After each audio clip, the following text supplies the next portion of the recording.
I said, are you ready? You are listening to Voice of the Fans Sportscast, brought to you by none other than the voices of the fans. Discussing football, basketball, news, trending topics. The one-stop shop for all things sports. Voice of the Fans Sportscast. Hosted by none other than Ben Swift Reynolds, Taylor Gatwood, 100% RC, Professor Damian Flowers, and Tyler Wright.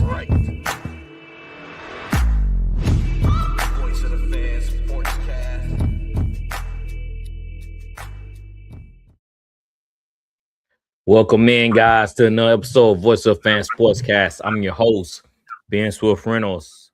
We have Sound Crow with me tonight. What's up, man? How's it going? You throwing up signs?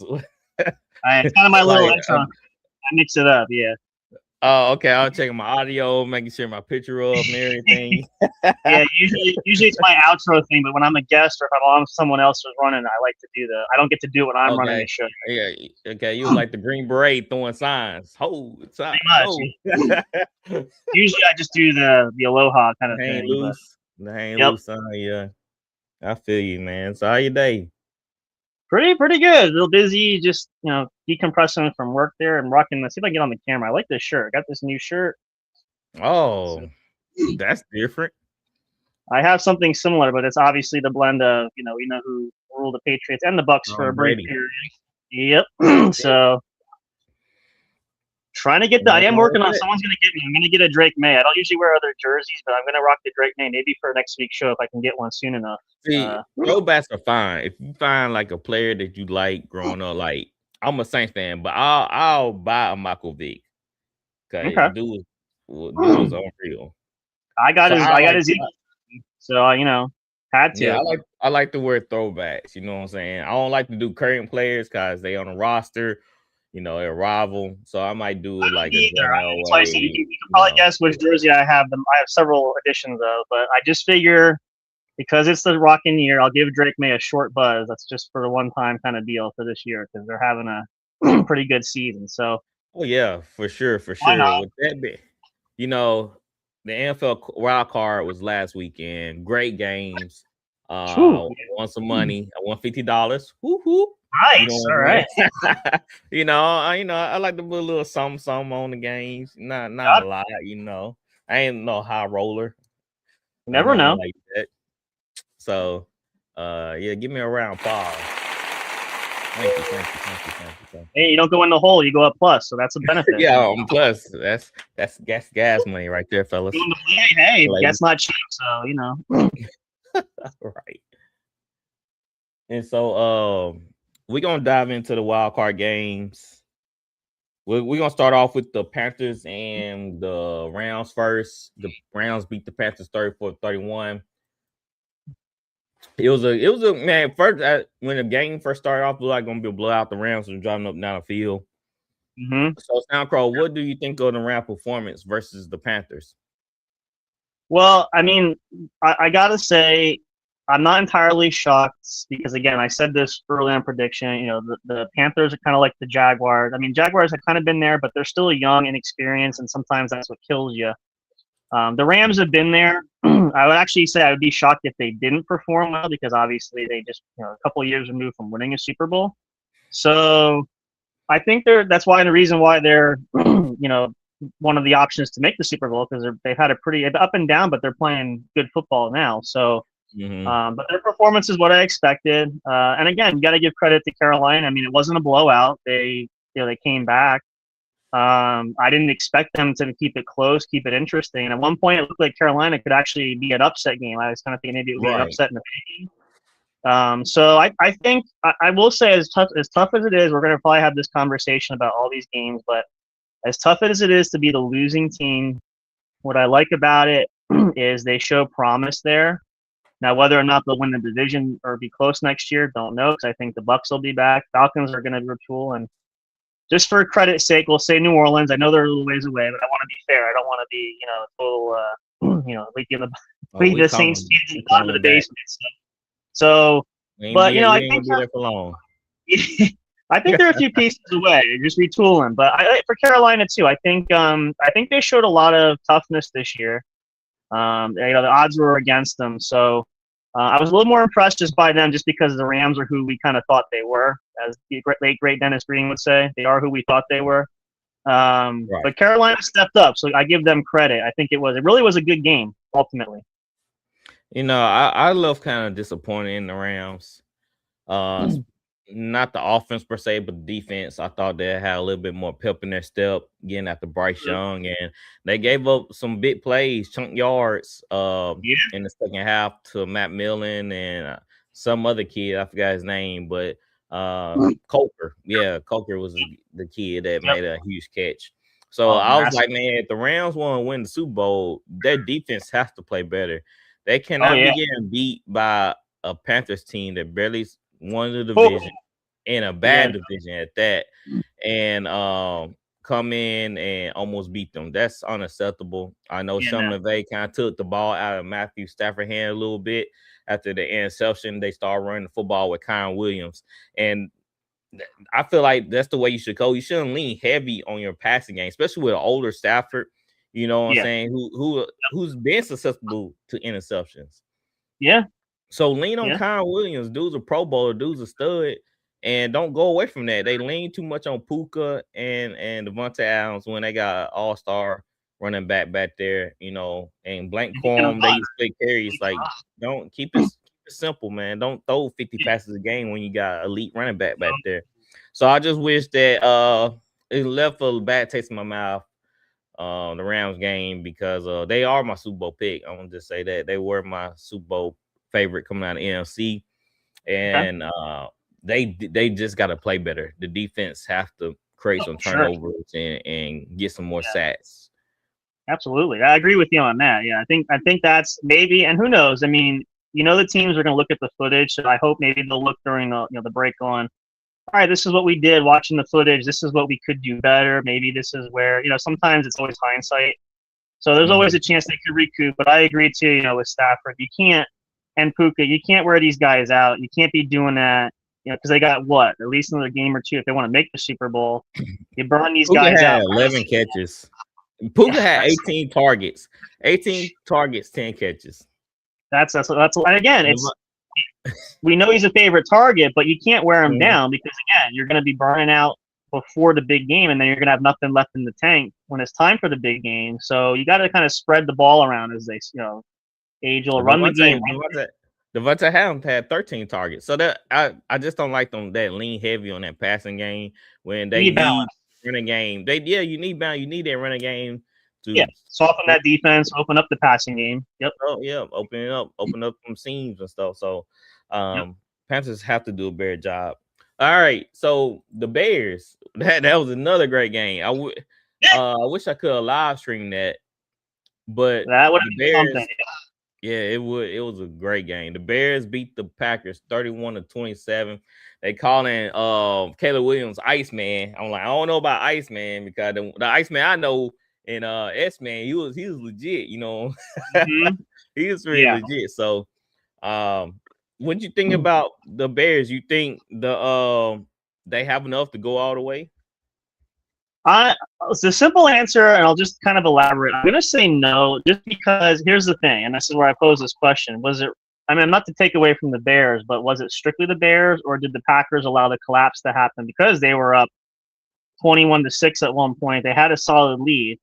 I think they dropped the ball, no pun intended, but I think they kind of took their foot off the gas a little bit. Not that the Bears haven't been competitive. I think they've had some great games this year. But again, this is a new territory for them for the first time in like 20 seasons. They've actually got this far. So I mean, now you got a host. Now you're hosting the Rams there. So this is going to be like the real test. If they beat the Rams, I'll put it to you this way: if they beat the Rams, I would say they have a legitimate shot to go far the distance, but they have to prove it by beating these teams that are obviously, like you said, that's your favorite pick is the Rams. So if they can beat them, then we're talking about potential there. But as it stands now, I kind of agree. I'm not a bandwagon jumper, but what the fans are saying, like in the nation, is, oh, they just gotten lucky a lot of times during the year. There's some games, there's some luck involved. I think they're poised for the future. I think they got some, and again, the way that division plays, they could potentially be number one again if the Lions don't get their act together. But I just don't think, and again, unless they beat the Rams, I just don't see them going the distance. I think the luck has got to run out at some point. Yeah, a lot of people voiced the question: did the Bears actually win a game, or did the Packers collapse? I'm kind of like in the middle because you still gotta play the game. You know what I'm saying? Like the Bears came out in the second half and they figured out what the Green Bay was doing, and they got pressure on Jordan Love. They started blitzing a lot more than they were doing in the first half.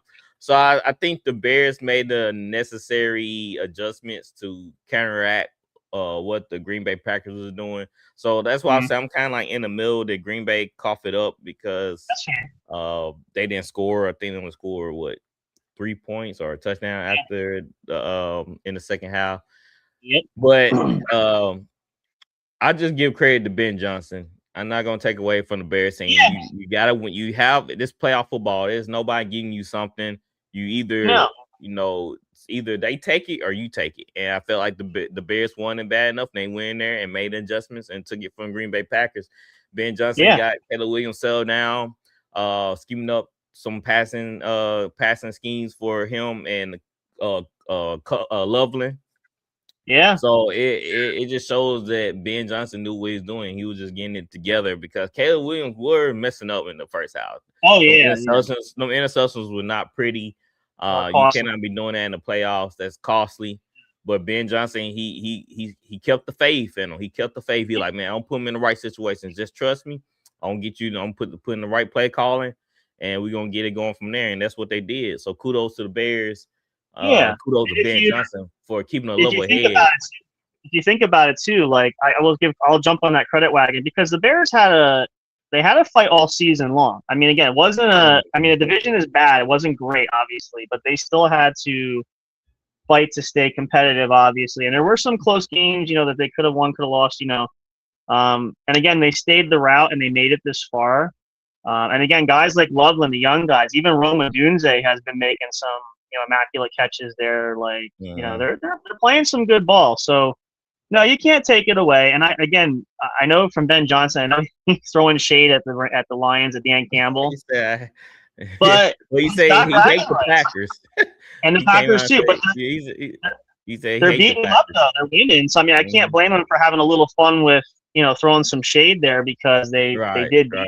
So but I just don't know. Like I said, the real test will be it, and the Rams are coming into Soldier Field. If the Bears are legit, they will beat the Rams in order to move on. We're going to kind of see, like, are they contenders or pretenders at that point, at least in this case. Yeah, especially at that point. It just shows you that, man, playoff football, anything can happen. Yeah. And the Bears did, and we talked about the last episode how the Bears defense create turnovers. So they had none. They only had one sack. So that's why I said all the credit go Ben Johnson, that offense scheme, and Dennis Allen cooking up some blitzes, still letting Jordan Love stay back there and just throw the football all over him. So shout out to the Bears getting it done. Yeah, win's a win. All right. Yep. The Bills. Hold on. I do want to talk about something with the Packers real quick. Going into the offseason, what changes do you think the Packers need to make? Do you think they need to move on from Matt LaFleur or what? I mean, here's the thing. This is a tough one because I kind of feel the sentiment after what happened with Mike Tomlin and John Harbaugh, seeing the tenure and all that stuff. I don't know if Matt LaFleur is the sole problem. I mean, the Packers need some pieces, obviously. They were hurting in some areas. I mean, yes, Romeo Doubs is a core receiver. He's making some moves there. Still got Josh Jacobs. They got some pieces. The question I have, too, is I'm not placing blame, but Jordan Love. Like, again, it's like most of these quarterbacks. Like, when do you find your groove and step up to be the franchise caliber quarterback that they invested in? Because they invested a high pick in Jordan Love. I'm not saying he can't be, But it's like with almost the Josh Allen scenario. You got to get your team over that hump. You got to get them in prime position to continue to be successful. And the Packers haven't had that as of late. They make the playoffs, but they haven't been to the title game in at least a decade or so. So I think what you got to sit down and reevaluate. And again, we don't know. The story is, does Matt LaFleur want to come back too? Could he walk away? Don't know. I know the Packers said they want to retain him, but I think it's just a matter of what do you do in the offseason. I'm not sure where they fall draft-wise. How do you draft? The one thing the Packers are old school they don't do is a lot of times is free agents. Maybe you need to change that culture and bring in some pieces if you have the money. I think you need to solidify at least some areas. You can draft still. I think you need a good play caller, maybe some coaching staff changes, a new offensive coordinator, maybe a new defense, maybe clean house. Keep LaFleur, but he's got to find a new staff. But I mean, the question is now next, let's say they go into next season and LaFleur is there. If they have the same repeat of they get to the playoffs, but they're one and done, at this stage, I think maybe you got to think of a regime change at the top. But again, I think, and again, it goes a question of, do you have your franchise quarterback? Do you have all the pieces and et cetera? So I think if I'm the Packers, if I'm the GM going, I'm like, all right, let's see what we can retool this offseason. If I'm sure they're probably going to want to run it back at least one more go around. And if LaFleur stays, they extend him, great. But this has got to be this 2026 season come up has got to be the prove it year. So if we're going to do it and the pieces are there, you got to do it, or changes have to happen. So that's just for me. That's what I think, and that's what I would do if I was in the Packers situation. But again, it's really hard to say because you got to kind of analyze the whole season, and there were some spotty points. So it's really hard to pick one core problem. I think Matt LaFleur is not the problem. I think that they just have a lot of unfortunate things happen. Jordan Love, he did get hurt a couple of years back. The receiver's been hurt, everything, but they still making the playoffs. I think that he just needs to retool the defense. They try to do that with Michael Parsons and bringing in bids. They need a better defense than what they have. The offense is fine, even though they don't have a true star. Maybe you would say maybe Jaden Reed, maybe the true number one. Yeah. Witts and Dobbs and Watson. So I feel like, and Tucker Kraft. I feel like they had Tucker Kraft. He's out for the year. I think he's been Jordan Love's guy, and I think if they had Tucker Kraft in the second half, I think that it'd been over. See, it's injuries too. Injuries play a factor. So when you start losing, so I think Green Bay is heading in the right directions. They just need to continue to improve on the O-line and improve the defense. And if they do that, they bring everything up to par with the offense and keep Jordan Love. Jordan Love had that Caleb Williams tendencies where he just give you one. If they can just keep that in check, then I feel like they have a really solid chance of being a very, very good team next year. Oh yeah, it's just all about building on what you have, and I don't know why people think that Matt LaFleur maybe he should leave. I mean, the team is competitive. It's not like the Steelers where they were just getting a first round exits every year. I mean, Green Bay have moved on, and in some cases, you got to blame somebody. So that's why the fans always call for the head coach for some reason. They always got to blame. I think Green Bay is heading in the right direction. They just need to add a couple more pieces of fits defense, and they'll be right there in it. For sure. Now, this game right here. Oh, first, if y'all new to the show, like and subscribe, share with family and friends. I always get to say that. So, man, I should have like a bell that rings to remind me, like, hey, tell people those are like cool, Those are awesome. So here we go. Like and subscribe.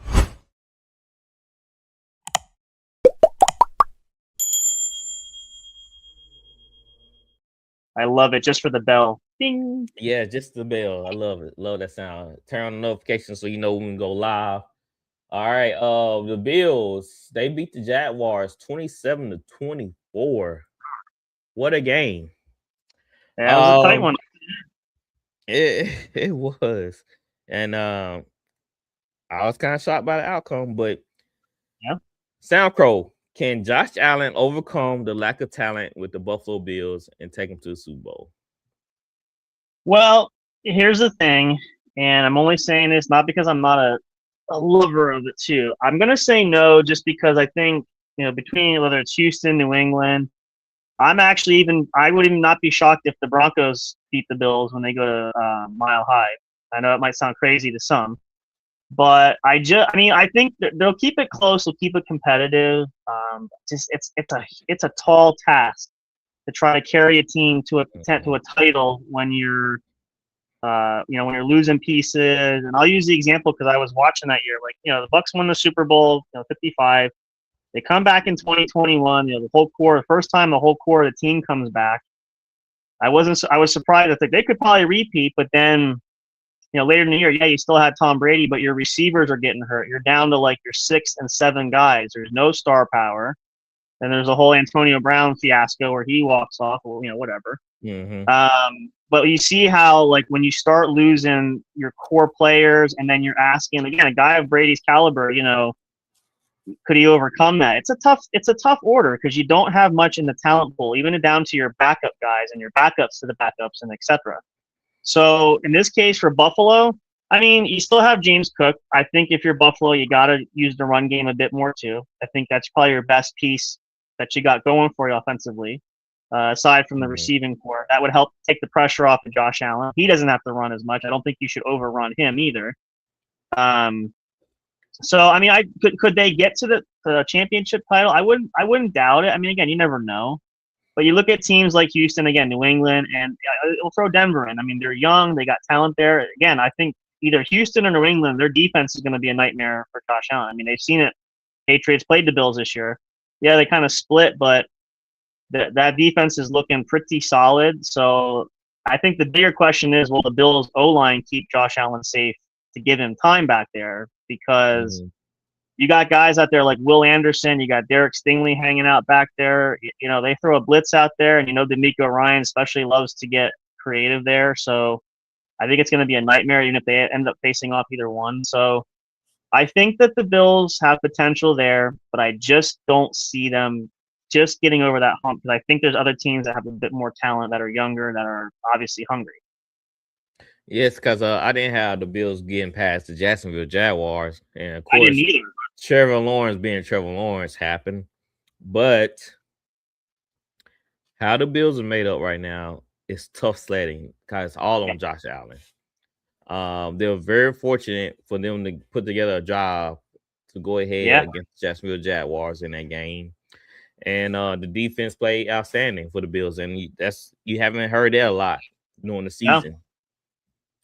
So Jacksonville, they did beat Denver this season, but when you play against a defense that's have it on all 3 levels, then it's a tough sledding. And I just don't feel like Josh Allen have the right tools to beat a Denver, beat the Patriots. So it's just, I wish Josh Allen could just will his team, but it's not gonna be enough, man. I feel like they're gonna go into a buzzsaw, and Denver they're gonna have they're gonna have something for Josh Allen. It's not they're gonna make for work. They're gonna make him work for every yard, and they're gonna get pressure on him every chance they get. Yeah, it's gonna be a dog. We saw them have trouble moving the ball against Jacksonville. It was a low scoring game. It was a low scoring game. Exactly. And by halftime it was like 10 to 7 or something like that. So in order to beat Denver, your team gotta play good defense. You gotta keep Bo Nix out of the end zone, and you gotta also exploit their defense. And I just don't see that happening with Josh Allen. I'm a big Josh Allen fan. I wish him the best. I wish he can get a Super Bowl ring and bring one back for Buffalo. I know they've been through a lot, but it's just they didn't do Josh Allen any favors by not giving him any weapons. I know Brandon Cooks had two or three catches, big catches, but that's Brandon Cooks. Yeah, and he's getting older. He's not the long term, so you need like a star. Coleman had a couple of catches secure, but those guys, you gotta be able to have a guy that can get open anytime. Yeah, they need a true number one. That's what they need. He needs a true number one. And so Trevor, he Oh, didn't Trevor. have his he I call you know, you remember the movie Remember the Titans? Oh, one of my favorites. And Yep. Mm-hmm. and the guy was named Sunshine. Mm-hmm. Sunny. Yep. Well, Sunshine. yeah. Yeah. So so Trevor Lawrence remind me of him. The But pretty I don't boy. Yeah. call I don't call Trevor Lawrence Sunshine. I call him dark and gloomy because it's Uh, real rain and yeah. it real dark clouds will come. It's Jacksonville, so I mean, it does rain a lot in Florida. So. Dark clouds will come, and Trevor Lawrence showed up at the worst possible moments. Man, he had 200 yards, 3 touchdowns, 2 interceptions. For a The huge cost. interceptions came, yeah, two interceptions came at bad time. Yep. Who you think? He just got paid. I don't know. I don't have Trevor Lawrence contract in front of me right now. But do Yeah. you Well, think Jacksonville Jaguars will ever win with Trevor or make it out of the first round? well, this is really tough. I mean, I was really enthusiastic watching that game, and now the thing to keep in mind was, again, Trevor Lawrence, like most of these quarterbacks, this is unfamiliar territory because they don't get to the playoffs every year. They don't get this even in the first round. So, you can you look for those nerves, you look for the inexperience, you know that there's going to be some stage fright, more or less, because, even though you try not to think of it, it's a huge game. It's a 1-game season at this point, and you're at home. Okay. So they were set to win. I know there were some mistakes made, and they've got Jags, as young as they are, they've got talent. I mean, Travis Etienne had a great game. He had some clutch catches there too, more than he normally does. Mm-hmm. Brian Thomas Jr. making clutch catches. Brenton Strange. I think he's underrated tight end there. They got a nice piece there. I think they got to build that core up. I would say, to be fair about it, I think there's some potential because during the whole season, Trevor Lawrence wasn't phenomenal, but he showed me enough of there could still be something there. But with that being said, the question is, the contract he was extended, how long do you ride that gravy train? Because let's just say now, for example, they have, even though they always say it's a Super Bowl loser, but let's say they go on a playoff slump and they I don't know, they tank next year or whatever the case is. They're just not what they were this year.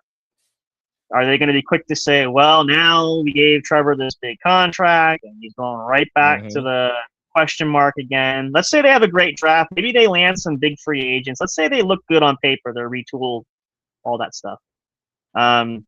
If they have a subpar season or they get to the playoffs and get first rounded again, especially being they weren't the number 1 seed. They held home field as the 3rd seed, which is still a pretty impressive feat.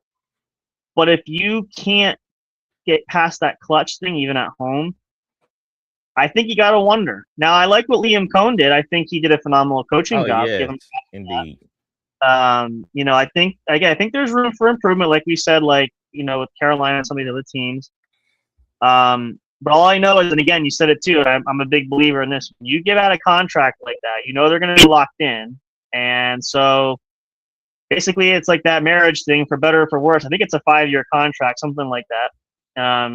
It's 5 years, $275 million. Okay. How much of that's guaranteed, does it say? It Always the question I ask. $200 million guarantees. Okay, see, here's my issue. Again, a $275 million, and of that, 200, that's like 3/4 of the salary is guaranteed. Now, I still don't understand that reasoning, but I guess maybe I'm not meant to be a GM. I just would not pay a quarterback that much. But that being said, they're locked in. So that 5-year commitment, they're stuck with because no one's going to take on that contract. They can't. They maybe could restructure, but it's like the Deshaun Watson thing. Who's going to take it? You paid him. They gave Watson a $200 million guarantee. No one's going to take that on their financial books. So even if the Jaguars are having second or buyer's remorse, they're still going to be stuck with him because they guaranteed him that, and they're going to have to pay him even if they cut him loose for whatever reason. So I think you give him another shot, and now you're Jacksonville. You got to give him a 5. At least there's an opt-out, but I think you got to put some pieces there, and then if he still can't perform, then you got to say, all right, where do we go then? Because this and this is what I keep saying. Like, why do y'all keep getting these guys the big contracts who's not performing? They're like, exactly. okay, they're like, oh, Trevor Lawrence, he had Urban Meyer as his coach. All right, I give you that. I give you that. Fair But point. we brought in Doug Pearson, who supposed to be the quarterback coach. No, Quarterback he couldn't get him right. Yeah, he couldn't get him right. Then Liam Cohen come in. You know, he putting in a new system, running the ball a lot more, trying to make Trevor comfortable in the pocket. Cool. Right. But when it come down to game time, Trevor turns into Trevor every time. He turns into dark and gloomy every single time. You're not going to win with yes, on cue. I mean, he had a chance to be Superman on the final drive. Yeah. What he do? Cough it up, throw in interception. First play, man. He didn't get multiple chances. First play, interception. Yeah. It's just like what is going on? We cannot continue to get Trevor Lawrence a pass after year after year. Like I said, the first year, cool. We wipe that slate, wipe that clean. But these other two coaches, Doug Pearson is a good coach. Liam Cohen's a good coach. He won a Super Bowl even. Peterson has yes. Or he been to Super Bowl. Yeah, won a Super Bowl. Yeah. He keep up coming short any moments. Yep. And that's all. I don't have nothing against Trevor, but he cannot come up big when you need him to. Yep. If it wasn't for Justin Herbert fumbling away in the playoffs a couple of years ago, he would have been down the first round again. Yeah. So it's just like we pay these guys all this money. You expect top tier performance. You expect them to take your team to the next round, and all they can do is just, hey, first round, it's goodbye. See you later. Yeah. We out of here. They stuck with him, but it's just not gonna end well for the Jacksonville team. They're gonna be one of those teams that, that was a good team, but they couldn't do nothing with it. No. It's gonna be that type of thing. Yeah, pretty much.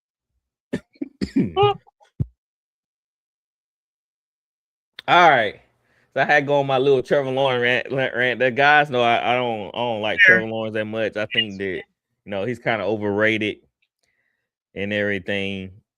So our next game that I want to recap on is the 49ers.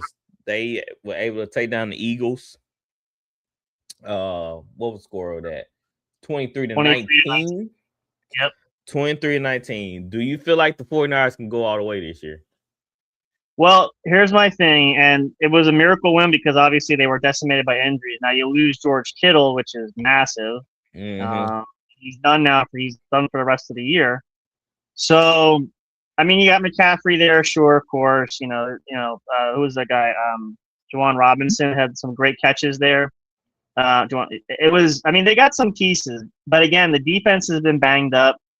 I'm not a huge believer in Brock Purdy. I know he's had some flashes. I just don't know. And again, even the Niners this year weren't so keen on him, at least in the beginning. So, I mean, can they win now? Can they win this next round and move on? Yeah, probably. But are they going to be good enough to go all the way? Again, the Rams are going to be tough. And who else do we have? I mean, again, it could be the Bears if they square off at some point. Same thing like the AFC problem. I just think there's other teams that are healthier, that are better loaded and better prepared in most cases. Even if the Niners, I'd be more optimistic they could if they didn't lose Kittle at a critical time, which is always rough. You can't always script that, but still. But that's huge. Somebody brought up losing Kittle, but I feel like Tongus, he's been playing great this year. It wasn't bad, not bad. But I mean, Kittle, but he been doing good for him. Yeah, I mean, I think now the question let's just say, and this is just hypothetical talk, so please don't anybody get upset. But let's assume this next game, what if McCaffrey gets hurt then for some reason? Or, you lose another, because you're getting thin. Like, the team is starting to get thin. So I'll pick them to win this next round, but I just don't know. I don't think they got enough to make the title game. I just don't see that happening because of injuries at key times. And the Niners have had they had a hot streak, but they've had up and down year too. Same thing like the Rams and everybody else. So again, if they can outlast the Rams, if they have to play the Bears or the Seahawks, if they fight from the ground up and they earn the right to get there, then sure. And I think it's possible. But talent alone, where they're at, I just don't think they got enough. I don't know what to think about this 49ers team. They just won't stay down. Well, that's true. They have all the injuries, but they keep finding a way to come back. Yeah. I was just like, man, that's just varying leadership, you know. Well, Robert Saleh anchoring over the defense, and offense coordinator, the head coach Shanahan running the offense. I mean, he just put that offense. It was stale. It was very stale versus the Eagles. They couldn't get much going. It took a Jawan Jennings trick play in order for them to get that touchdown. You know, it was impressive. Yeah. So I don't know what to think about the 49ers team. I know they have the Seahawks number. I know the Seahawks cannot beat the 49ers. In order for the Seahawks to get to the next level, they gotta go through the 49ers. So it's just like, do I pick with what I know? Is the 49ers they come out and play the Seahawks hard? Or do Sam Darnold like, okay, I'm ready to man up and take the next level, take the next step and move up and get my team one step closer to the Super Bowl. The 49ers would not be an easy out. They're gonna be we'll go down with the fight, yeah. Yep. Yes, they scrapping the whole way. So it's just, I don't know. This is the 49ers year. The defense, the back end is susceptible. Yeah. And their pass rush is not all that great. So if they can't get any pressure on Sam Darnold and Kenneth Walker get loose, then it's going to be a long day for the 49ers. But I just like how the 49ers fight. And I don't believe in Sam Darnold. I don't either. That's the only reason I'm taking the 49ers, because you like, Ben, you gotta put all your money on Sam Darnold. I'm like, hey, no, I ain't doing that, because Sam Darnold have a history of failing. He does. You know, he has a history of failing. So why would I go with the history of him not able to overcome tough teams, especially the 49ers? Why would I go? How can I pick that? I don't give a care how good the Seahawks look on paper or how good they've been this year with the record. It stay proven that they cannot beat the 49ers when it matters. Sam Darnold cannot win you the big game when it matters. No, I never liked him as and it's not to be a hater, but I remember back when he was drafted by the Jets. I've seen him through his career. He's had some bright games. I'll give him that. You know, I've had some moments. But is he a franchise guy? No. Who am I betting on? My guy. I'm betting on a Tom Brady. I'm betting on a Peyton Manning. I'm betting on guys that are proven, they can win and clutch. I'll bet on Michael Vick even. We'll go that route, because I've seen him win clutch games. But you got a guy like Darnold who, again, listen, no offense to the Seahawks as a whole as a team. The team had a good year. Right. But if you're telling me you're betting the franchise on Sam Darnold, you look at his resume up to this point. Yeah, okay, Minnesota, Cinderella season. Okay. What did he do in Carolina? What did he do with the Jets even? Let's go back to the beginning. Not much, okay? I mean, the Jets are a cursed franchise. We know that, but still. So, and again, the Niners, like you said, I agree too. They always seem to have the Seahawks number, no matter what the situation is. It's almost like they're the Achilles heel for Seattle, for the Niners or for the Seahawks, because they just they split a couple times, but When if the game is tight and you're asking me who do I want to put the ball in the hands of, I'm not going to say Sam Darnold. I could think of several other names I would put there before that. So the Seahawks defense, that's the key. They're legit, yeah. If they can keep Brock Purdy flustered and not let him turn into Super Brock, you know what I'm saying? The one that scrambled, running all the way around, throwing the ball, making them type of plays, making them Baker Mayfield type plays. Then they have a real shot, man. It's just like you said, it's Sam Darnold, against Trevor Lawrence. Tyra, the Bear, she said she believes it's gonna be the Bears and 49ers rematch over on Instagram. Interesting. That's a good pick. That's an interesting. It could happen. I know. Like I said, I have the Rams and the 49ers. I can see another matchup between the division rivals. And I can see the Bears squeaking by the Rams if they can make they can Stafford turn the ball over. That guy creates Yeah. a turnover versus the Rams in order And here's to the get thing. that Here's the win. thing that we learned this year. I've learned. I'm sure others, you guys probably would agree, learn too. Is the way this season has gone, the way these teams have played.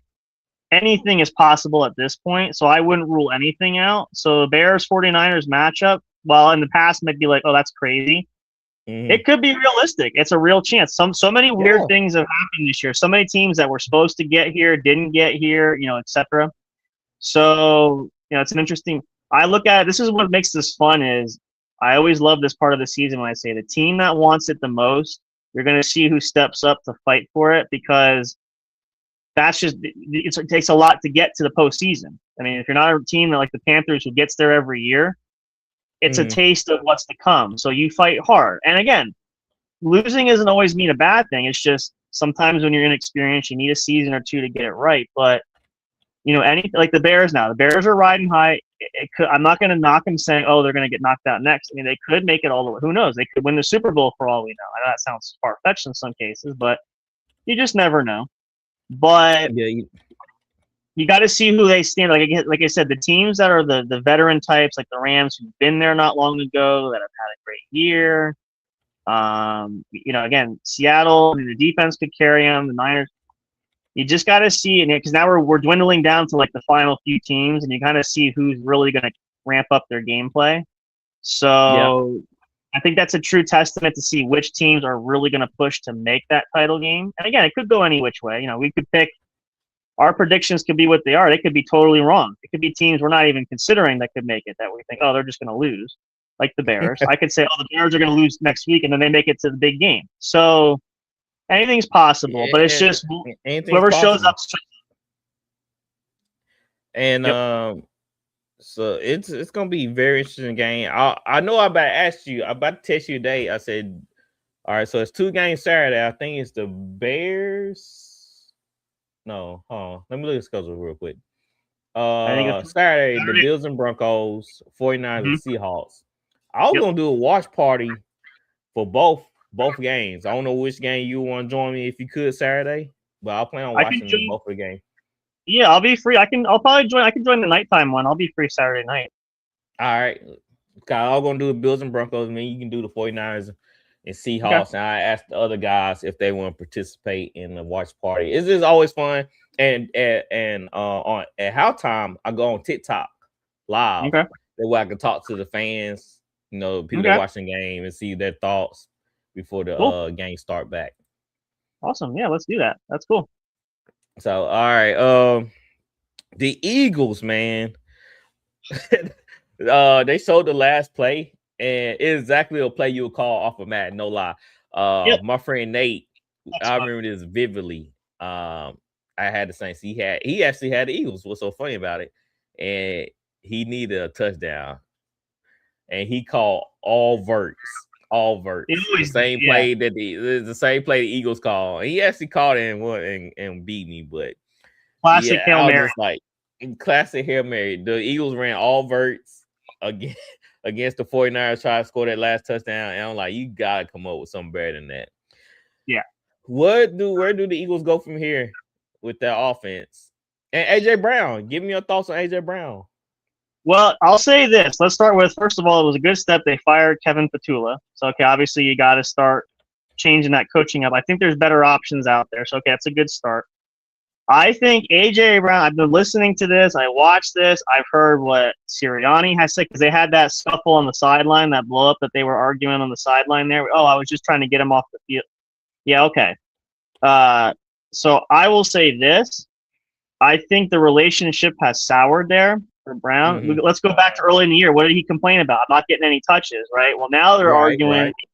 Now you have the biggest catch in the game, and what does he do? He drops the ball, literally. So I think at this stage, I know there's trade talks. I don't know if they'll pull the trigger there, but I think you got to prepare as if life without Brown. I think and obviously I had this discussion with someone recently too, where as funny as weird as it might sound, I think the Eagles, they can move on from him because you have Devontae Smith. They could draft somebody. It's no knock against AJ. I like AJ Brown, but I just think that this is just coming to a head where he's not content there. They can try to sugarcoat it and say, oh, everything's all fine and dandy. It's all rainbows and butterflies and we're both lovey-dovey and he's braiding Nick Sirianni's hair and they're having sleepover parties and all this stuff. No, the relationship is over. Whether you don't make it public or not, and again, who does that? Who bashes their team like that for that game? He goes, "Oh, well, I should have had more touches. I should have." That's why I didn't care for Terrell Owens back in the day. You guys gotta just shut up and play the game. Stop mouthing off, going, "Oh, I didn't catch the ball." If it's like that's why I liked it with the Patriots. And they used to say, Tom Brady said this: "If I throw you the ball and you drop it, I'm not going to you again for the next play. You got to prove to me like you're gonna be there." So, yeah, you're an elite receiver. AJ Brown is probably one of the best in the game today, but as we saw in that playoff game, when they dialed your number up, you had to make at least one catch. He dropped the ball. I mean, Devontae Smith dropped a couple as well. Let's be fair here. Right. But I think the Eagles need to maybe consider the option. They could move on. They got to fix that O-line. I'm not Cam Jurgens is not a Travis Kelce replacement there. I think they got to upgrade that center spot. Lane Johnson is getting older. You're going to have to revamp that offensive line if you want to keep Hurts protected and sure as heck want to give Saquon Barkley free reign to run. You need to put some big boys on that line. Yeah, the O-line was terrible, opening up holes. Horrendous. Yeah, I think that's got to be a number one need there. The big question, too, is I was talking to another Eagles fan, someone that said, what are they going to do with Dallas Goedert? Because that's a discussion now. They can't pay. They got to pay Reed Blankenship. Who are the other two guys? Jordan Davis, and there's one other guy who's owed a big salary. I can't remember who the third guy was. Zach Bond already been paid. He's been paid. Who else? The defensive player? I think it's all on defense. I think who was the other guy? Jalen Carter might be three. Jalen Carter. Oh, Jalen Carter. Jalen Carter was the one. I get the name. Jalen Carter, Reed Blankenship, and there's one other. Who's the other That's the linebacker. I know there's three of them. So the question is, obviously they can't afford all these guys. They're going to prioritize the defense naturally. But now there's been issues now with Dallas Goedert because his contract is up. And they're talking about, do they move on? I think they're going to have to if you can't afford him, obviously. They have to keep Jalen Carter. That defense, he's the anchor. They're going to have to franchise somebody. They're going to have to franchise at least one of these guys. You're not going to be able to pay all of them, right, up front. So at least use the franchise tag wisely. I don't know what they have draft capital-wise. I mean, maybe they go into the draft and find some jewels there. But for me, again, that O-line has to be top priority. I think that was one of their weakest areas there. And for A.J. Brown, if he's really not happy, I would take some phone calls. At least see what teams are willing to offer. Doesn't mean you have to pull the trigger. But if that relationship... You want to get something. You don't want him to walk away. You want to get. I'm a big fan of. You got to get something for somebody. You don't want him to just walk out the door. So, and it could be a good trade bait. Maybe they get some good draft capital. Who knows? Let me ask you this: who would you rather have, Mike McDaniels or Brian Dable as the Eagles' offense coordinator? Ooh, honestly, that's a tough one. Again, I like Dable because he's got Patriot ties. He was the Patriots quarterbacks coach back when Brady first started, so there's some partiality there. But I like what Dable's done. I honestly, I just don't know about Mike McDaniel. I heard rumor that the Lions want him as OC. Apparently, Dan Campbell, I guess they reached out. I like Mike McDaniels with the Eagles because of how he used his running backs, and and he can get Jalen Hurts on the move out of the pocket, instead of just drop him back. You know what I'm saying? Because Mike McDaniels was there with the 49ers, and that offense was rolling when he was there. I feel like he fit better as an OC than a head coach. Now Brian Dable, what he needs to do is take his tail back to Buffalo and help out that offense. You know what I'm saying? Because when he was with Josh Allen was at his career high. The offense was rolling. So that's what Brian Dable don't need to look at no other job, but take his butt back to Buffalo and stay in Buffalo. And you know who's doing that too? Another guy I like. The same thing I like is another guy who was a Bill Belichick protege who's back in New England and said, I'm going to stay there, is Josh McDaniels. Yeah, Josh McDaniels. Yeah. Because he did not have a good – twice he had a head coaching – was it twice or three Raiders? times? I think it was twice. Raiders and Broncos, I believe. 3 times. It was Rams, Broncos, and then Raiders. But it wasn't a good experience. So, the same thing. You're better suited as an OC. I don't think you're head coach material. Doesn't mean you're a bad coach. but your strengths only go so far. Kind of like I'm not a big fan of Dan Campbell. I mean, say what you Dan want. I Campbell don't know. needs he should have begged Ben Johnson not to leave. Yeah. Like, bro, I'll give you half of my salary. I'll even give you the title co-head coach. Assistant head coach or something. Assistant head. I give you you a co-head coach. That means me Yeah. got same power. We run this team. He let the wrong guy walk out of the building, and Jared Goff is struggling. I want number wise, he's not struggling, but he had his mishaps. He's a good voice there, though. I think if they find a good coordinator, again, same thing like Hurts. Again, I think there's good talent out there. The head coaching spot, I always said, if I was a coach, I'd be an offensive coordinator. When I play Madden, I like the offense more than the defense, and I know that's a strength. So I know I'm not head coaching material because I don't want to have to deal with both sides of that. And some guys are like that. Some are only fit. Like the other Patriot prodigy, Matt Patricia. So, great defensive coordinator, but then goes to the Lions head coaching job. He's just not cutting the mold. Not all these Belichick proteges can be the next Belichick, honestly. They can't all be these great. Is doing a real good job right now. But the exception is he was a player, though. He played during the dynasty, so he knows how the system runs. And he's not exactly a Belichick protege. He was a player, not a coach. No, I'm saying like in the system wise, he in the system, yeah. But see, that's what doesn't make sense though. He could do that, but Gerard Mayo couldn't. He was in the system too. Was it because he wasn't there? He didn't have the right makeup. That's true. The team was in chaos. I think they did him dirt, honestly. Yes.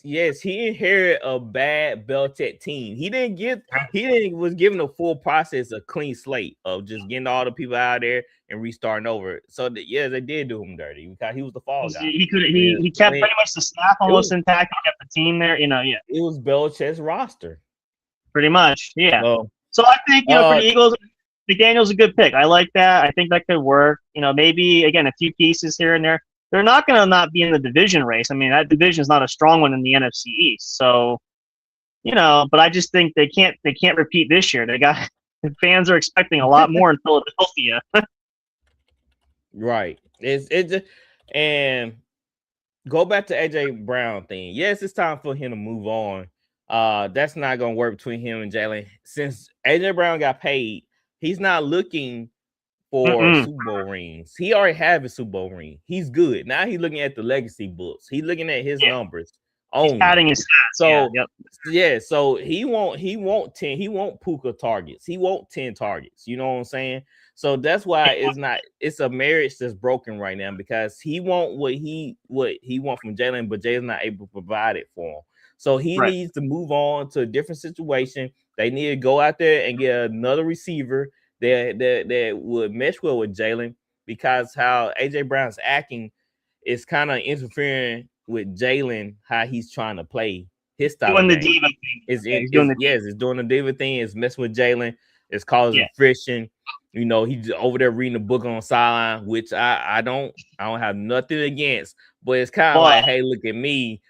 I don't care. I'm not happy, so I'm reading a book right now because I'm really not happy. I'm trying to control my anger. But clearly he didn't read the book in the playoffs because he was really beside himself. So they need to trade AJ Brown to the Saints. We need number one, and we will get you the ball, AJ. So let's send him to a team that he can be the guy. Send him to purgatory. Yeah. I mean, that's what he wants. That's what But the problem is, though, now I guess they're going to move on. You got Olave there who's going to command targets, too, though. So he's going to be able to share. Olave is really a true number. Olave is really a number two. He's a complimentary guy, Yeah. And we need a big by receiver that can run every route. Chris Olave is a small guy. So we need somebody to go get the 50-50 ball. And Brown's the guy. I like that move. I think because again, now whether or not the Saints go with, I don't know if they'll sign anybody, if they'll stick with Tyler, if they'll go, the quarterbacks they have, whatever. But whoever's slinging the ball, I mean, it can't be any worse. And obviously, Brown would be an instant target because who else are they going to, other than Olave? What other favorable targets do they have there? He's going to be somebody's safety blanket, so they're going to be hitting them at least probably 10 catches a game, whatever.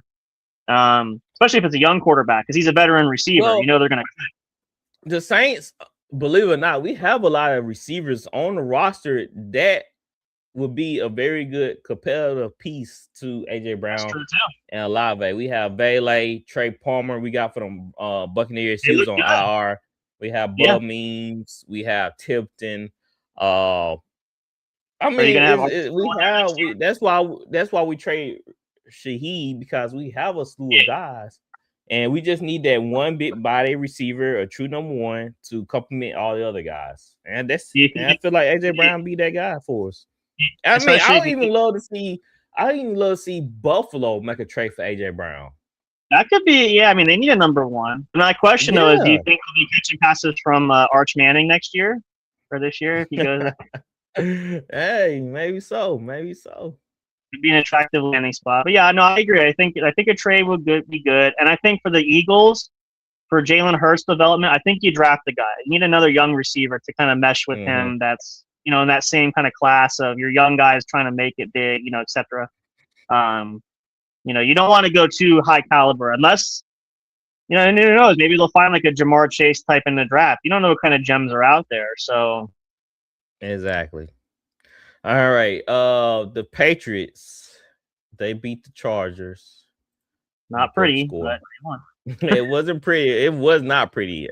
I was on the treadmill. I was on the treadmill watching the game. I was like, all right, I'm about to work out since they not gonna do something. Let me do something and get up a sweat. Yeah. The Patriots beat the Chargers 16-3. Do Drake Maye? You are a Patriots fan. Do Drake Maye needs to do more in order to get y'all to the Super Bowl? Compared to what we saw that game, especially at home, I'm going to say hell's bell, yes, because not that they did. Now, they had a couple of those passes. The Hunter Henry was a nice one there late in the game.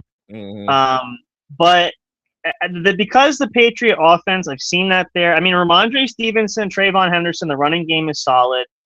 But they got to get Keyshawn Boot had a great catch. Booty had a great catch. Even Stephon Diggs had one, I think at least one great catch that game. But you got to see more of that, especially because here's the thing. Here's what I'm worried about this game, because Houston's coming to town.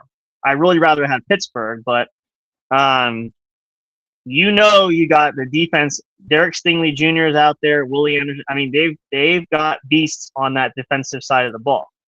So for the Patriots now, you've got to spread the ball around. You got to move. You can't be hanging your hat on field goals. And especially going 3 and outs and all this stuff and expect to beat Houston. Now, Houston had a rough game too, when they, obviously they still killed the Steelers, but I think they're both going to come back polished. And again, for the Patriots, you're playing in Gillette Stadium. You're at home. So I don't agree with people, because I know people are saying, oh, the Patriots got lucky. They had the soft schedule all year. They're not a true contender because they're not beating anybody and, blah, blah, blah, blah. But I like what I saw from that. And I think, and again, Drake Maye, the MVP possibilities, I think is legitimate reasoning. He's got some flashes. He's thrown a couple good deep balls. He's got potential there. I think he's just got to unleash. He had a couple. What I like about Drake Maye is, and this is the thing that you didn't have. Again, Brady's always going to be my favorite, but the difference between the two of them is we have a guy who's mobile now too. Drake Maye had a couple nice runs when he took off, where that adds another threat of a running game. So I think if you're Vrabel, don't be afraid. I wouldn't have Drake Maye rushing like 10 rush attempts. I would only if you need to. But, don't be afraid to run the ball.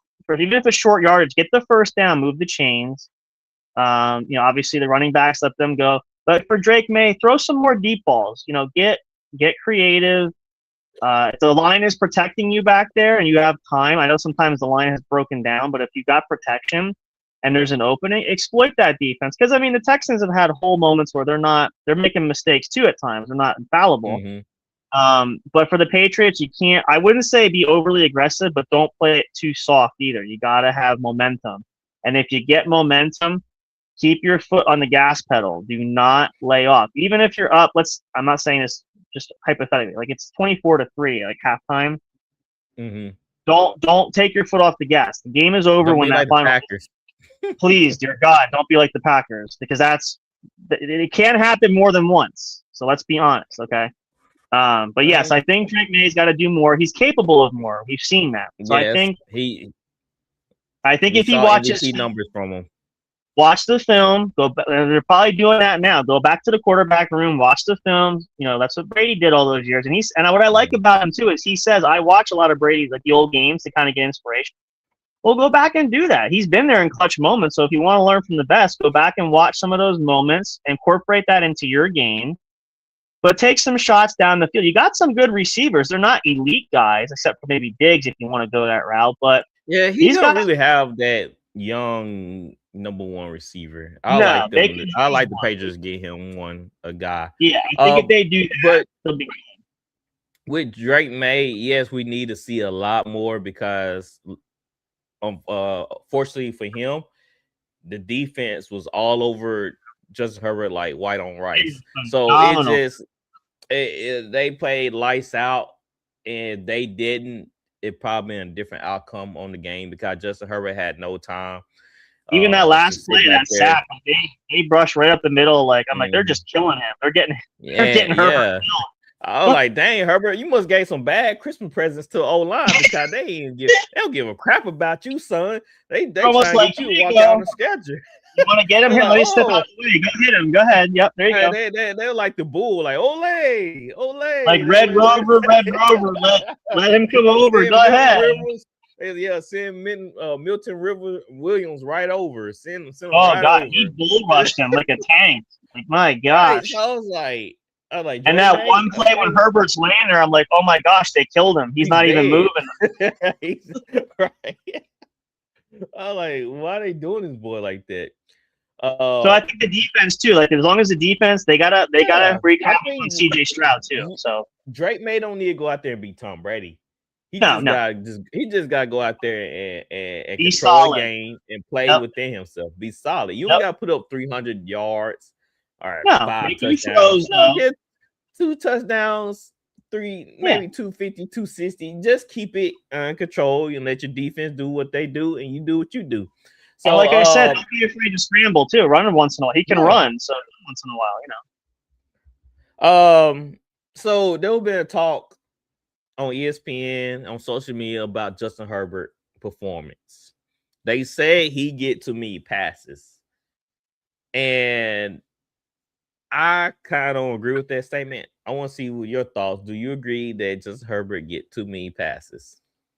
Well, here's what I'll say this too, because now in the beginning, as we say, you know, when you first come in the league, like Trevor Lawrence and these guys, you expect adjustments from a guy. I mean, he went to Oregon. He's coming out of college. You know, NFL is different animal. It's not college. So you expect the transitional period of you got to get adjusted to a faster pace, you know, game. A lot of these guys say that. What I've watched the drafts for 20 some years, and the questions are always the same when they ask these college players, what's the biggest change coming to the NFL? Well, the game is faster. The tempo is different. So you need time to adjust. Okay, naturally. But here's why I say now for Justin Herbert, at this point in time, too many passes. Why? You got Jim Harbaugh, another quarterback whisperer. He's played this. He's played the position. He's had success at the quarterback spot. I think it was a good hire for the Chargers, but now I do too. But now the problem is with that in tow, now the pressure's on Herbert because you got the offensive-minded coach who was a quarterback like you. He knows how to throw the ball. He's even, I don't know if you saw, like in the early days of training camp, like I remember watching this. They said Harbaugh was actually on the field throwing the ball with Herbert, like they were throwing to each other. Like he's showing them mechanics and all this stuff. That's a rare quality to have for a quarterback there. I mean, now again, they're not loaded at wide receiver. Ladd McConkey's a nice piece. You got Keenan Allen, but he's on the wrong side of 30. He's broken down horse. You know, you're kind of there's not a whole lot of talent there as far as receiving core goes. I mean, they have a decent tight end, all that stuff. But and then the line, I mean, Joe Alt is a nice anchor piece. I forget who's the other one. Rashawn Slater, who got hurt, but he was a nice. They got 2 good anchors. I thought he was out for the years, I think. So that, I mean, I get that. Okay, there's a somewhat of a path. But O-line's banged up. Yeah, but for Herbert's end, and what we saw in this Patriot game, his performance was horrendous. I mean, look, I know you're pressured. I know your line's not doing you any favors, but a couple of those throws he made, I'm like, where is he throwing the ball? Like, his judgment calling is what I'm like. And you see under pressure. Some of these guys, they crack under pressure.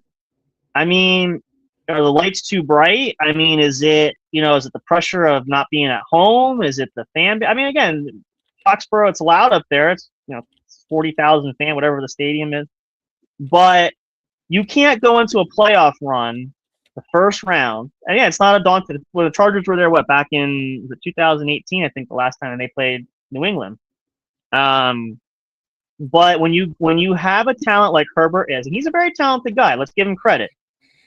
To see that kind of performance and to know what you went through, especially in that division. I mean, yes, the Chiefs had a rough year; they got knocked out, but it's not an easy division to win. But you get in a position where at least obviously Denver won it, but the Chargers, they were neck and neck.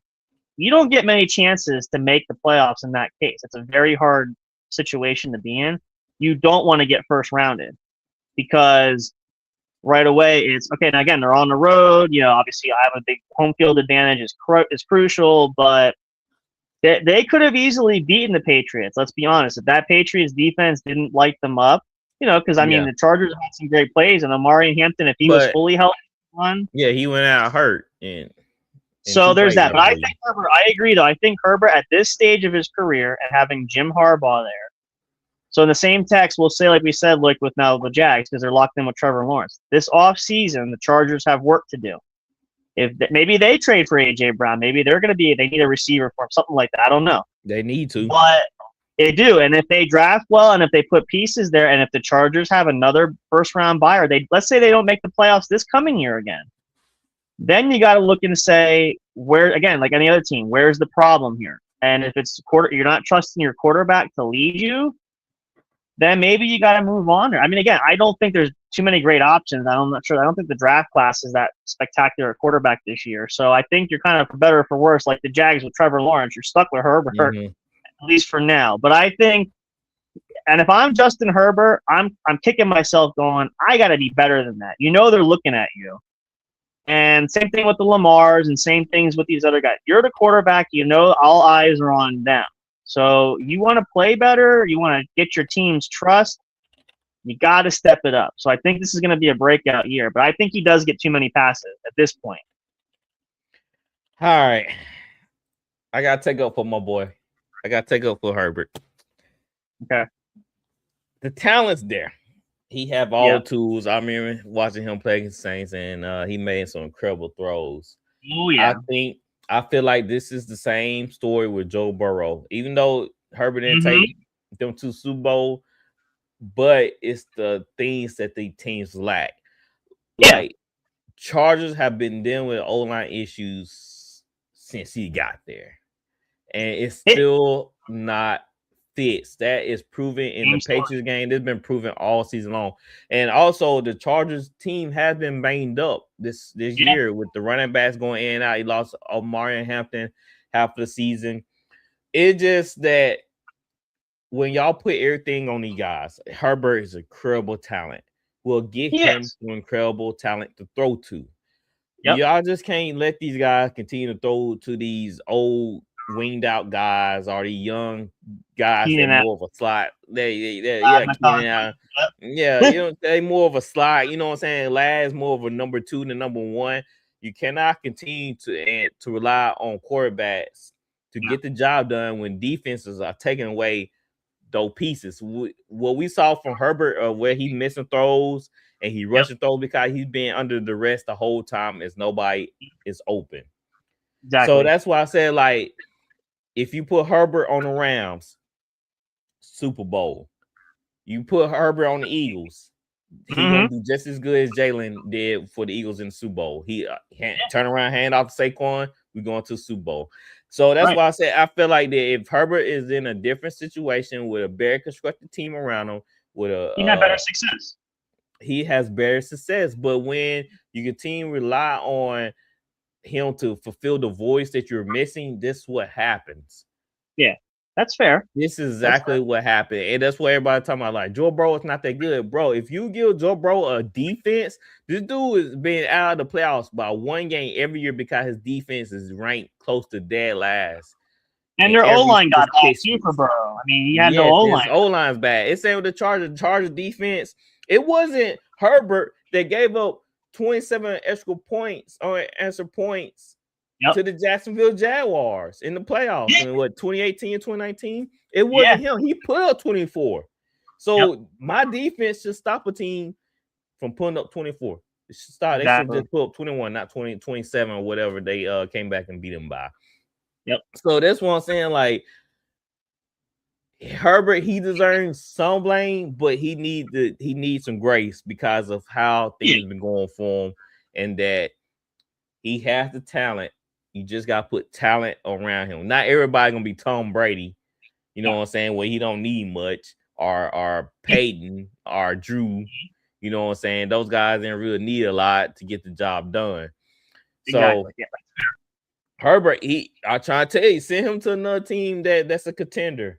I guarantee you that they're not gonna miss a beat. Shoot, if I was Sean McVay, I'm calling the Chargers. Like, I'm calling some of your teams that have Joe Burrow, those guys. Like, hey, Matthew Stafford's on his last year or two or whatever. It might be his last year. Who knows? Hey, come play for me, cause I need a quarterback. You know what I'm saying? So it's just Herbert. He has to settle down, especially when he knows that he's under pressure the whole time. And they had to call better plays to get the ball out quicker. It's no more 5-step dropbacks. It's three bound out. You know what I'm saying? Not hold on to a ball longer than he needs to, because he hasn't had get more time the whole game. Yep. Right. So Herbert, man, I feel for you, bro. Maybe next year. So the Texans, man, they put a whooping on the Steelers, 30-6. They had Aaron Rodgers out there cursing it every time he came on the field, like all night long. He threw the DK once. He dropped it. He said, "No more passes, DK." So the Texans, man, they got Mike Tomlin fired. Well, they made Mike Tomlin step down. And I'm pretty sure they made Aaron Rodgers retire. Oh, he's gone. Yeah, no. Rodgers is like, what is going on? So, do you think that the Texans are the best team in the LC? Even though CJ Stroud played terrible, if you didn't have them costly interceptions, the game would have been a lot worse. So we'll just say we get the CJ Stroud of last year or even some of his games this year where he just showed like, dang. You know, that's a good quarterback right there. Do you think Texas have the mantle to knock off the Patriots or the Broncos? Oh, for sure. Yeah. Here's the thing. Like, and again, I'm obviously pulling for New England. I'd love to see them do. I think they're a good team as well. They're all these teams have a common theme of they are young, so this is kind of nice. They're not like a superpower team. You know, they're made up of young talent, which is nice because that means you have for the future. And I said before, I think it might have been an episode we're talking on with Beanie on the show there about. We talked about we were talking I think one time beforehand because I commented he was wearing a Texans jersey. We were talking. I said the same thing. I said, you know, they're built good. They got young talent. They got flashes of potential superstars down the road. Obviously, man, Will Anderson Jr. beast, and even Derek had no answer for him. Yeah, they got some good pieces, and I mean even offensively. I mean Stroud is there.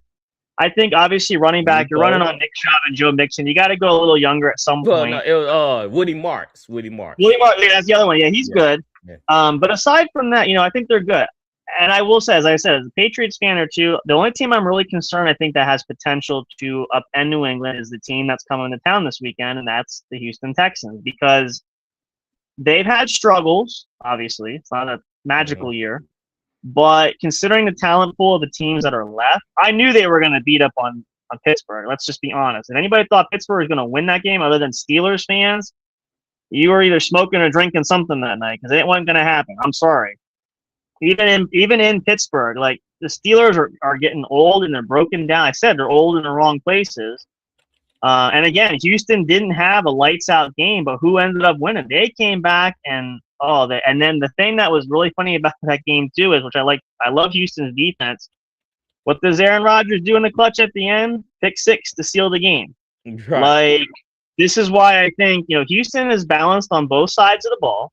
As long as they're healthy, obviously, that's a core for any team. But yeah, I think if they're the best, but they're definitely top 3 as far as who's left. And I wouldn't be surprised. I would love, even if they knock the Patriots out, I'd love to see them go all the way. I don't know if they have enough to do that, But they've got the tools there because Denver's still young. They're still figuring it out. I would, if I had to venture to guess, I'm going to say Patriots, Texans. I would tie as my favorite, the top teams that are the best. I think Denver's like a 2 or a 3. They're not really top tier for me yet. Yes, they have home field. Yes, they had a first round bye. Blah blah blah blah blah blah. But I still don't know about Bo Nix. They got some more pieces they got to address. And again, there's Buffalo. I like Houston even to beat Buffalo. Texans are scary. They are because their defense is insane.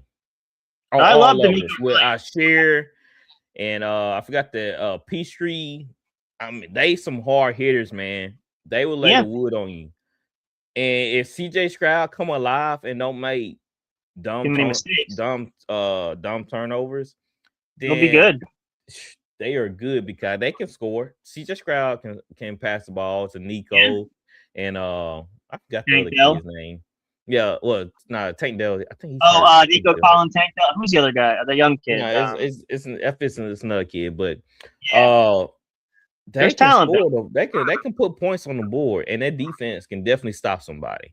So the Patriots, that's why I said Drake Maye gonna have to play a better game versus he's got to be on his game. Chargers because the Texans are 10 times better than the Chargers defense, and they don't get tired. They are relentless going after the quarterback. That's what I love about. I love the.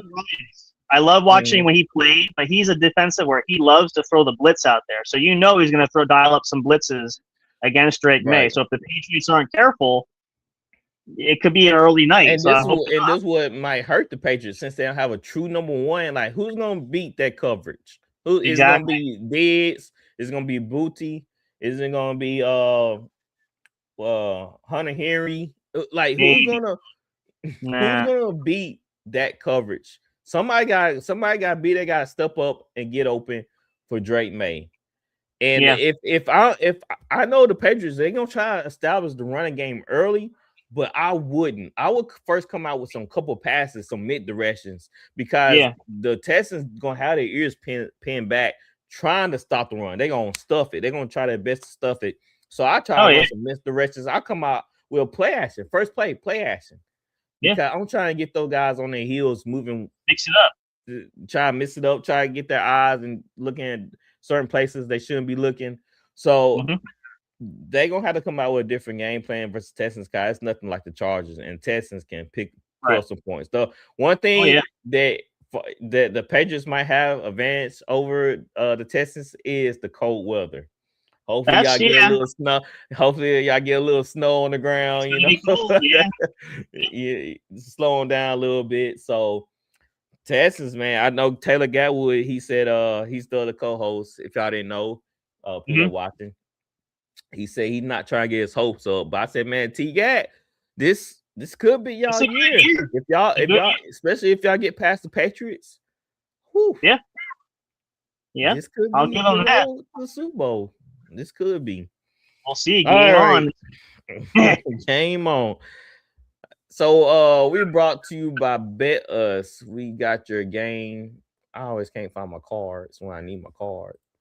So if you like to place a little bet, use Bet Us when you need some money. Like I said, I want me some $150. I want a little something. Too, put in my gas tank.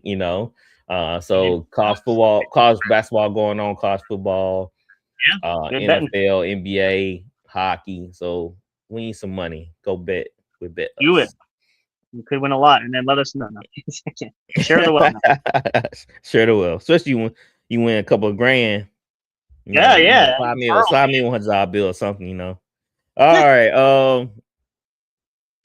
John Harbaugh, New York Giants. They saying that he signed a deal with the Giants. 5 years. I know some. I actually had some Giants fans that messaged me on Instagram. They don't want John Harbaugh. Really? I was kind of shocked. They said no, thank you. I was just like, wow, okay. So what's better? I don't know. I forgot what they said, but they just didn't believe in John Harbaugh. I guess they seen him come up short. Do you want Mike Tomlin or what? I don't know, like like both of them have one Super Bowl ring, so it's just like who y'all want? I guess they wanted somebody younger to go with Dart. So what's your thoughts on John Harbaugh? I honestly, I'll say this: I knew it was going to happen because it was announced that he was looking at film of Dart and Cam Ward. I'm like, if you're picking between those two teams, go to the Giants. I don't think the Titans are an attractive offer. And I also heard now since that in addition to inheriting Jackson Dart, Cam Scatterbo, and Malik Neighbors, even though he's banged up, they've got good draft capital. They've got about, I think, $30 million in cap space this year, which jumps to $100 million for the 2027 season. So John Harbaugh actually is in a pristine position because the NFC East is winnable. I mean, obviously the Eagles are there. Mhm. Cowboys aren't the challenge. But I like Harbaugh, and despite what people say about with Lamar and stuff, I mean, back in the Flacco days, he finds a way to get the best out of his offense because he's a special teams guy, but still. I like it for Jackson Dart. I think it's going to be a great growing curve for him there to have. I like the veteran coach. I think that's what you need there with the Giants because For sure. you can't go in rookie on rookie. I mean, this is not technically Jackson Dart's rookie, but you know what I mean? You don't want to go too young with too young because then the speed bumps are there. They So- want an offensive minded coach. I think And they that's got what one. he said. And they got one. I mean, special teams, but still. I think who else are they looking at? They had Lou Amar. A couple of people are looking at. I think they even interviewed Mike McCarthy, if I'm not mistaken. Yeah, I think they had Mark McDaniels on the list. I want to say it was somebody else. I know McCarthy interviewed. Who interviewed? Oh no, the Titans interviewed Jason Garrett. That's always a great idea. Anyway, Right. that's always good. But I like it. I think I just hope for Harbaugh's sake that because the Giants, it's like the Jets, New York teams are really. It's almost like Philly teams. They expect a lot, so I don't think it's a bad move. I just hope for his sake it's not I don't want to say embarrassing, but you know what I mean. Like the coach of his pedigree. I hope he doesn't like the Pete Carroll thing. I hope he doesn't just flop, go into another situation where, it just looks bad. But no, I really think why, and for Giants, why would you? I think this is like the dream come. This like Christmas came late this year. Because he's a coach that brings structure, who brings stability, who brings discipline, who brings determination and all that type of stuff. So they already have a defense. They already have a defense in place. The Giants defense are not, a slouch. They got a good D line. Got a dual corner, They might Brian need a Brown. corner. They might need a corner or two. But aside from the that, offense, we saw what the offense did. With Scalabo, you get him back. Dart, the elite neighbors coming back. So it's just like they have the weapons and they have a team that's made up to need a good mind. Go to the next step to go to the playoffs. So I don't know why they wouldn't want him. It's no coach with better criteria than him to come in and restructure to bring. They haven't had discipline since Tom Coughlin. Yep. So that's what I'm saying. Like he's gonna bring that type of energy. Maybe not to be that strict, but he gonna come in and bring in that energy and that stability for the organization. And so it's a win-win for the Giants. So. I'm happy for them, even though they in the NFC. But they have the right person to head their team into the next level, especially in that division where the Cowboys they trying to revamp it and reset themselves, and the Eagles looking for OC to try to revamp that offense. So this is perfect time for the Giants to slide in and take that number one spot. Think about this though. Count your blessings because the Falcons wanted him. So and he thought about. I'm glad the Falcons didn't get him. For sure, glad the Falcons didn't get him. I don't know if that was his top pick, but he was entertaining it because they were one of the teams that reached out. So fortunately, at least he went to the other NFC division, not the South there. So, Yes. But no, I think it's a win-win, and I think it's going to be. You can't expect too much, obviously, the first year. You got to give him time to get the new system, whatever he's going to run there. You got to get him, give him time to like gel with this team, get to know Dart. I think they're going to spend time together. He's probably going to spend more time working with him because he's watching film on him already. So you got to give him a year. And I think that's what sold Harbaugh on the Giants was Dart, because I think he got tired of coaching Lamar per se, his type of style. I think he want a more of a traditional drop back type of quarterback who can throw. Yeah, So, Lamar's pure butter for that, so that's different. Yeah, Lamar is kind of limiting certain aspects. So I feel like that was like one of the things that Harbaugh looking for is quarterbacks, because there was gonna be a split with they're either gonna be a split with Lamar leaving, getting traded, because there were rumors out there that he was sleeping in meetings and that Oh yeah. he was open to be traded to Miami. He said he would like to play for Miami. So I think it was just kind of like a rip in the organization and coaching staff with Lamar. And so I think with think that him and Harbaugh too. Harbaugh wanted some more a different type of quarterback per se. Yep. All right. So that's all our topics for tonight. I do have some news. Dante Moore is going back to Oregon. Good. Okay. Especially after that performance, good, because you're not ready, son. The Chargers. Here's a wild. No, go ahead. I'll give you. I have a one wild card question then. The Chargers, they fired their offense coordinator Greg Roman. Good, because he's terrible. Yeah. Greg Roman came over from Baltimore, so that should tell you everything you need to know. Now what you about to say? Well, my wild card, here's a fun question, because I know this is out there. So now Mike Tomlin is out there. What does he do? Does he coach? Where could he go? Does he take a year off? If I were him, I'd be interested in. They said, I know they're like, man, the Raiders. Yeah. I'm like, nah, I would not take the Raiders. I'll take the Browns job, to be honest. Really? Okay. In the division. Yeah, I got something to prove, baby. I got something to prove. I heard rumors that Tampa Bay fire Bowles, and okay, come on now, let's not get crazy here, but yeah, I don't see that happening yet. Because I feel like they would have been fired them. I know they fired most of the coaching staff in Tampa. They said he's coming back. They confirmed that. Yeah. So I feel like the Browns organization, they need a guy like Tomlin with structure. Need a veteran guy. And he ain't gonna play with none of that nonsense. And the defense is amazing with Myles Garrett. So the Browns, they just need a couple more pieces, man. They need a receiver. I feel like Shador is probably that guy. They already got a running back in Jenkins. So why not? That's not a bad pick. I don't see the TV deal thing. I don't think he's ready to hang up the coaching. I think he just needs a fresh start. Yeah. Now the fun part is, does he go? They're also saying, could he go to Baltimore? So I don't know. I'm not sure about that. I think Baltimore looking something fresh too. I think they still want an offensive guy too. I don't think they want a defensive guy. So I think the Browns, or maybe I only say the Raiders just because they need a culture shock, and so I think they need a veteran type coach. Does he want? I mean, because they got some pieces. They're not entirely. The quarterback terrible. O-line is terrible. Well, outside of quarterback, outside of Crosby, they got receivers except for Bowers. Yeah, I mean, that's the only thing. But, again, if they draft well, maybe some free agents, who knows. I just feel like the team needs a culture shock there. I mean, you're not going to the Titans, that's for sure. That's like a death wish there at this point. I'd rather take the Titans job, because at least I got a quarterback. Wow, really? Okay. You believe in Cam Ward that much now? I mean, man, Cam Ward, man, he showed me something when he played against the Saints, man. Dude, he got some grit to him. Dude, don't go down easily. He made some big time throws, some tight throws. I was very impressed about. I think they got to put some pieces around him. That's the thing. Yeah. Yeah. They have some receivers there, but they need a true number one. They got Tony Pollard, and they got to fix that line for him. They got to fix that line. Yeah. Say that was, but I feel like the Titans have better players than the Raiders. I mean, Gentry,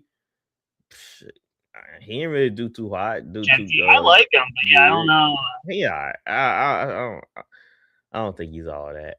I mean, they might get Mendoza, but still, I mean, And Mendoza definitely. I think Mendoza is just like how could I compare? He was like a Jared Goff, I say. Okay. Or go back even further, like the Jamarcus Russell. It's not going to be the bust. Nah, I think it's more like a Jared Goff. All right. The Commanders released their new stadium. I might can pull it up right here. Oh. Can you see that? Oh, mackerel. Yeah, wow. Yeah, that's how it's going to look. I got a couple more pictures. Let me see. Why is that? That's probably gonna I cost wish several. I wish it was open. Like, why they making everything like closed dome? I hate that. Football is meant to be played outside. I know. I feel like it's an easier infrastructure build though for some reason. But I feel like at least you have a retractable roof. I don't know if this thing has a retractable roof. Well, I make fun of. Think about the Cowboy Stadium. They just revamped AT&T Bank several years ago. Mm-hmm. But the thing that's funny is building that huge jumbo screen in the middle. They were having problems with the punters kicking the ball because it's hitting the jumbotron. yeah, the big old screen. Like, yeah, but Jerry. Sometimes bigger is not better. Well, you know what they said. You know what just to move it like a quarter of an inch up, it costs $1 million just to move it. Like that's why he didn't move it. I'm like, well, dang, sure. I mean, I wouldn't. He got $250,000 underneath his pillow. What do you got? How many rings you got there, Jerry? I mean, again, no offense to the team, but Dak isn't living up to it either. Like they got talent there, but right. That's a whole. And I have the highlight of the day right here. Ooh. Who loves some hockey? Well, kids playing hockey. Nice. Wow. Oh, yeah. That's like a free for all. Nice. It is a free for all. Dude is his teammate. It's like watching midget wrestling. Dude just punched his teammate. It is a free for all. It's like WWE. You know? I love that. And they're using the sticks. Like, yeah, hit him with the stick. Like, no, I gonna break this up. That's kind of dangerous. No kids could just. I'm like, they're ankle biters. Let them go. Let them kill each other. Then we'll be done. We'll sort it out later once we go to the hospital. I was like, yo, these kids are going at it. Not. Sometimes they're worse than the grown-ups. I know, man. Shoot. So if we have some merch in the merch store. We have the New York Giants dart and scatter bowl in the merch store. We have Patrick Mahomes, they hate greatness.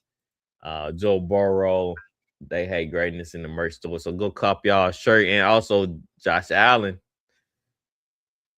So now you gotta add the Drake Maye one at some point. Yeah, we gotta add Drake Maye and Caleb Williams and Otara. Yeah. People that's on Instagram viewing. Thank you. And YouTube. Thank y'all for the support. So yeah, we're gonna have to get some more players in the merch shop. I'm still working on it. It's a lot of work, man. Great merch. Yeah, no, believe me, I know. Full time, and you trying to upload images and create things. It's a whole nother job. I'm gonna say, man, I wish I got paid to do this. Because even like getting this stuff set up right here, this production, man, it's a job in itself. You gotta make sure your audio is working. Yeah, this is why I'm trying to pick your brother's brain, because I'm like, how do you do it? Because I'm trying to get better, because he just like, you know, he just does this stuff. He had this stuff prepped. I'm trying to get better at getting prepped. That's where all the time is being consumed, is prepping. Oh, it's a nightmare, yeah. And once you get everything prepped, write a script. So cause a lot I forget to hit like and subscribe, or I might forget to hit to play the video, or I might forget this topic, you know. So make sure you have some headliners, some script. So you don't footnotes are always good. Yeah. Footnotes, that's right. So thank y'all guys for joining the show, man. Enjoy your football games this weekend. Hope your team lose, cause my team's not in the playoffs. Haven't been for a while. Oh, did I say that? Sorry. Yeah, sorry guys. I you know, I have a couple of teams that I do want to see. I have a couple of favorite players. So let me say this. I want to. Speaking of that, since the Saints, I will say this: that play. And I would have loved to see the Saints go into the Super Bowl. Breeze could have beat Brady, but that pass interference that wasn't pass interference, they got robbed. Just saying, that was blatant pass interference. Yes. So I do feel for you there. I feel really bad because I wanted Breeze to go. I think if Patriots would have lost, I would have been fine. But that was the worst game I ever saw. The worst call I ever saw. So that I do feel bad. All jokes aside, I relive that nightmare every day when I think. When I put on it's like when I put on my Saints hat, it like the no call just flashes before my eyes. I'm just like, bro. I mean, I'm watching it. I got veins in my head going like, where are you? Look, the guy's right. The judge is right there, and like Stevie Wonder could have made that call. Like seriously, it's like it blew my mind that they didn't call the play. So every day is like that play lives rent free in my mind. It's always gonna be there. but maybe in the I future, get triggered. That's my trigger right there. hold out hope. Maybe one day there'll be recompense, and you'll get made. That good will come back from that. There's always a Right. Yes, I need my payback, Roger Goodell. I'm hoping you. So just to be fair, so I don't knock you all the time for being a Saints fan. I do feel for you there. Just to be fair. All right, guys. We'll be back Saturday with a watch party with these games. I'm going to do the Broncos and Bills, and me and Sam Crow, maybe some other guys from the show. We'll do Rams and Bears. Yeah, night game. Is that Saturday? Is that the night game? Yeah, no, 49ers and Seahawks. That's 49ers and Seahawks. Good so game. Me and Sam Crow and some other guys be doing a watch party for 49 Seahawks. Y'all can join us on the 6th. And I'll put a link out on my Instagram page to let y'all know when we're going live. All right. Thank y'all guys for joining us. Thank y'all for support on Instagram, YouTube, Twitch. We appreciate y'all. And if y'all ever want to come on the show, just let me know. We love to bring other people on. This show is called Voice of the Fans. We all fans. I ain't no expert. When I put my content out there and people come, like I had a whole bunch of Eagles fans come at me. They're like, oh, you're a Saints fan. You don't know what you're talking about. I'm like, you're right. I'm a fan. I'm watching games just like y'all do. And I'm just giving my opinion. Yes. Yeah. That's it. And I had to go back and message those Eagles fans. Yeah. Some of them didn't reply, but shout out to the ones that did reply to me. So thank y'all for the support. Yes, sir. Yeah. All right. Until next time, we'll be back this weekend. See y'all. We out of here. Good night.